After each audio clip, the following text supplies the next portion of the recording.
दोस्तों, एक कहावत आप लोगों ने सुनी ही होगी कि जिस थाली में खाना उसी थाली में छेद कर देना। ये कहावत राघव चड्ढा समेत उन 7 राज्यसभा सांसदों पर बड़ा ही सटीक बैठता है जिन्होंने हाल में ही आम आदमी पार्टी से इस्तीफा देकर बीजेपी ज्वाइन करने की घोषणा की है। ये वही राज्यसभा सांसद है जिन्हें पहले कोई नहीं जानता था राजनीति में। इन्हें केजरीवाल ने अर्श से उठाकर फर्श पर बिठाया, इन्हें राज्यसभा भेजा, सांसद बनाया और अब यही सातों के सातों लोग अब आम आदमी पार्टी का दामन छोड़ के भाजपा का पट्टा पहन लिए हैं।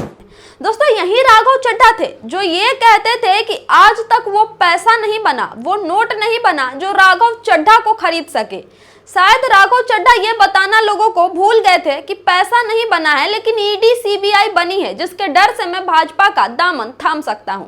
यही राघव चड्ढा है जिनका पुराना वीडियो वायरल हो रहा है, जो प्रेस कॉन्फ्रेंस में ये कहा करते थे कि बीजेपी एक वॉशिंग मशीन है। अगर किसी पे कितने भी दाग हो, ईडी का चार्ज हो, सीबीआई का चार्ज हो, किसी भी चीज का चार्ज हो, अगर वो भाजपा का साथ चला जाता है, भाजपा में शामिल हो जाता है, तो वो एक वॉशिंग मशीन में घुस जाता है। उस वॉशिंग मशीन में ऐसी वॉशिंग पाउडर भाजपा डालती है कि वो आदमी एकदम साफ सुथरा होकर निकलता है। यानी भाजपा ज्वाइन करते ही उसके ऊपर से सारे आरोप, सारे केस, सारे मुकदमे खत्म हो जाते हैं। ये हम नहीं कह रहे, ये राघव चड्ढा का ही कहना है। एक और बयान में राघव चड्ढा ये कहते हैं कि जो भाजपा है वो गुंडों की पार्टी है, वो अनपढ़ लोगों की पार्टी है। लेकिन आज वही राघव चड्ढा उसी गुंडों के पार्टी के सदस्य बन गए हैं। आज वही राघव चड्ढा जो कल तक बीजेपी को अनपढ़ लोगों की पार्टी कहते थे, आज वही राघव चड्ढा उसी अनपढ़ लोगों की जमात में, वही उसी अनपढ़ लोगों की फौज में जाकर शामिल हो गए हैं। इसे राघव चड्ढा का डर कहिए, भय कहिए, लालच कहिए, लोभ कहिए या फिर अपना फायदा कहिए। इसीलिए क्योंकि आम आदमी पार्टी ने इन्हें कहां से कहां तक पहुंचाया, लेकिन इन्होंने आम आदमी पार्टी के मुश्किल समय में अपना छुट्टी लंदन में बिताया और जब केजरीवाल जेल से बाहर आ गए तो एक शब्द भी केजरीवाल के लिए नहीं कहा। संसद में कभी समोसे के तो कभी मोबाइल रिचार्ज के मुद्दे उठाकर अपने आप को हीरो जनता के बीच बनाते रहे कि मैं तो आम आदमी के मुद्दे उठा रहा हूं।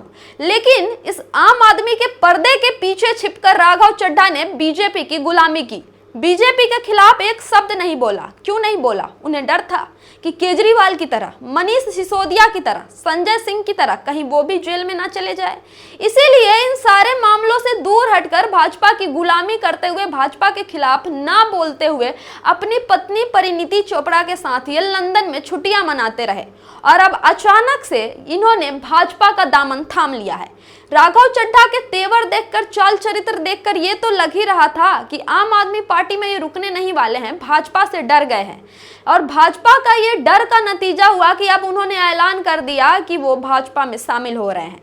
लेकिन ये अकेले शामिल नहीं हो रहे। राघव चड्ढा के साथ साथ स्वाति मालीवाल, हरभजन सिंह, विजेंद्र गुप्ता, अशोक मित्तल समेत तमाम ऐसे 7 आम आदमी पार्टी के राज्यसभा सांसद है जो भाजपा का दामन थाम रहे हैं। सोचिए दोस्तों, वही नेता, वही राघव चड्ढा जो भाजपा को वॉशिंग मशीन कहते थे, भाजपा को गुंडों की पार्टी कहते थे, भाजपा को अनपढ़ जाहिलों की पार्टी कहते थे, वही राघव चड्ढा को आज भारतीय जनता पार्टी बड़ा पसंद आने लगा है, बड़ा रास आने लगा है और भारतीय जनता पार्टी का भगवा पटका अपने गले में डालने के लिए बहुत बेचैन है राघव चड्ढा।